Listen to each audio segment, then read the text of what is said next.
नमस्कार, मैं हूं प्रज्ञा मिश्रा और आप देख रहे हैं उल्टा चश्मा यूसी। रिपोर्ट्स कह रहे हैं कि अब तक 22 किसान बॉर्डर पर आंदोलन करते करते मर गए।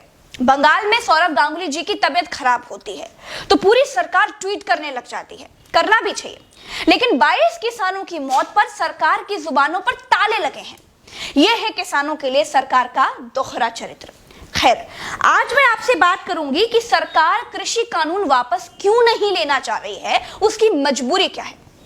देखिए, जब सारे उद्योग धंधे फेल हो गए थे, जब सारी इंडस्ट्रीज डूब गई थी, तब भी देश के किसानों ने ही देश की अर्थव्यवस्था को संभाले रखा।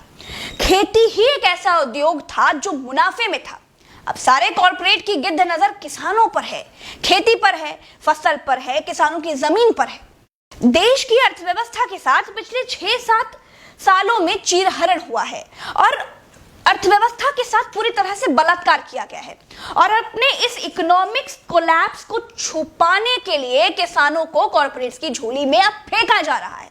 भारतवर्ष गर्दन तक कर्ज से डूबा हुआ है।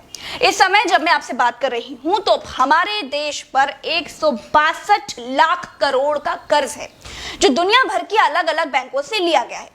और 2014 में जब देश में बीजेपी सरकार बनी थी, तब यह कर्ज 84 लाख करोड़ था। देश की सरकार कर्ज लेकर घी पी रही है। ऐसा तो है नहीं कि देश माल्या की तरह या नीरव मोदी की तरह कर्ज लेकर भाग जाएगा। कर्ज तो चुकाना ही है, लेकिन हमारी जीडीपी तो डूब चुकी है। इंडस्ट्रीज का बुरा हाल है, कंपनियां बंद होने की कगार पर आ गई हैं। ऐसे में कर्ज वापस कैसे होगा?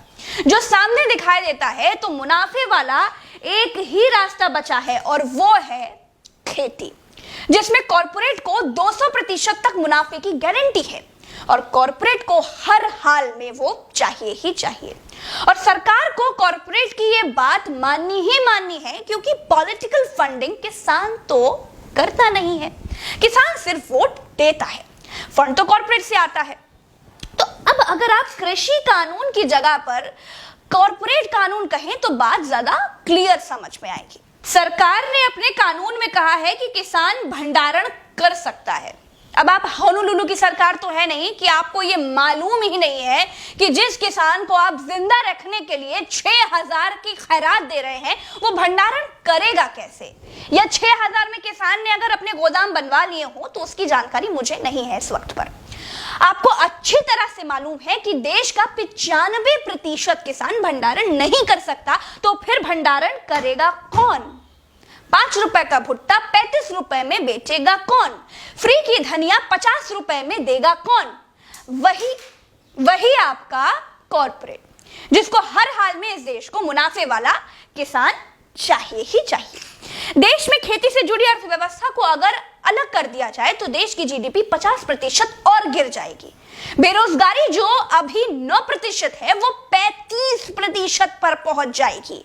सरकार खेती को उन लोगों के हवाले कर देना चाहती है जो सब के सब फेल हो चुके हैं। अर्थव्यवस्था को मजबूत करने का इस वक्त पर सरकार के पास किसी तरह का कोई रोड मैप है ही नहीं। देश को जिंदा रखने के लिए सबसे बड़ी जरूरत है अन्न, और कॉर्पोरेट अब इस अन्न उद्योग पर कमांड करना चाहता है किसी भी हाल में। और जो बेवकूफ मुझसे ये कहते हैं कि एमएसपी यानी न्यूनतम समर्थन मूल्य खत्म होगा ही नहीं, वो ये बताएं कि सिलेंडर से सब्सिडी कैसे खत्म हो रही है।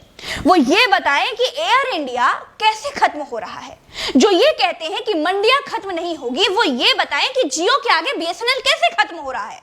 क्या आप भरोसा दिला सकते हैं कि किसान कॉर्पोरेट की हाथ का कठपुतली नहीं बन जाएगा? जो लोग पैसे से पैसा बनाते हैं, जिन लोगों को किसानों की मौतों से कोई मतलब ही नहीं है, जो लोग पैकिंग करके 5 का भुट्टा 35 में बेशर्मी से बेचते हैं, वो किसानों को पैरों की जूती नहीं बनाएंगी, इसकी क्या गारंटी है?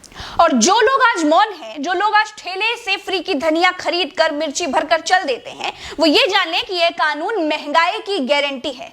तो ठीक है, आप मौन रहिए और महंगाई का इंतजार कीजिए। आज के लिए बस इतना ही। जय हिंद, नमस्कार।